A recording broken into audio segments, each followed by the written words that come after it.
Dancer Diaries and to today's tutorial, which is a beautiful combination.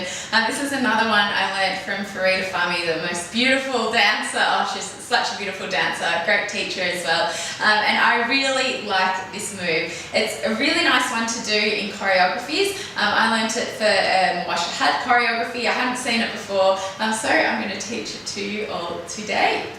So this is a little bit of an advanced combination. So if you are new to belly dancing, it's similar to your circle walks. So please make sure you check out the circle walks first and have them down pat before you do this move. So remember, with our circle walks, standing up nice and tall with our posture, keeping our feet hip width apart, lifting up through our chest, hands out. You can have your hands however you like for this one, and we're stepping around in a circle like our upward 8.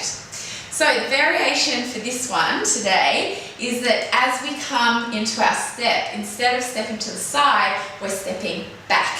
So if I'm here, instead of going to the side, I'm coming on a back diagonal. So you can see my hips are on the diagonal and I'm stepping back, but my chest is facing forwards. So if I do it to the other, this way, so you can see, I'm coming back, but my chest is facing this way.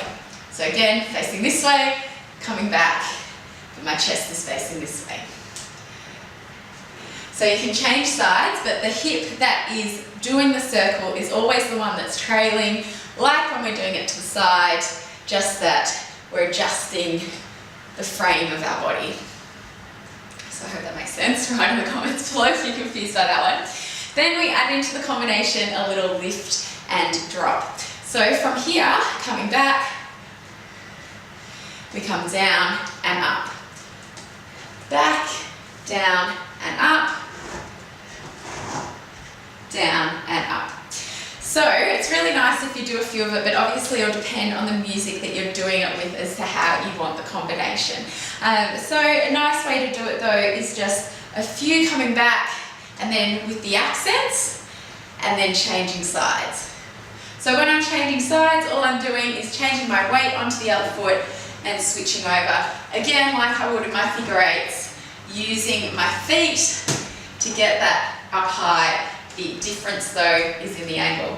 So I hope you like this move. If you do, please make sure you give this video a thumbs up. Also make sure to subscribe. You can click on the button below and make sure you press the little bell, as I said, so that you'd be notified of when new videos are released. And also let me know how you go with this move. I really love it. It's so beautiful, such a lovely combination.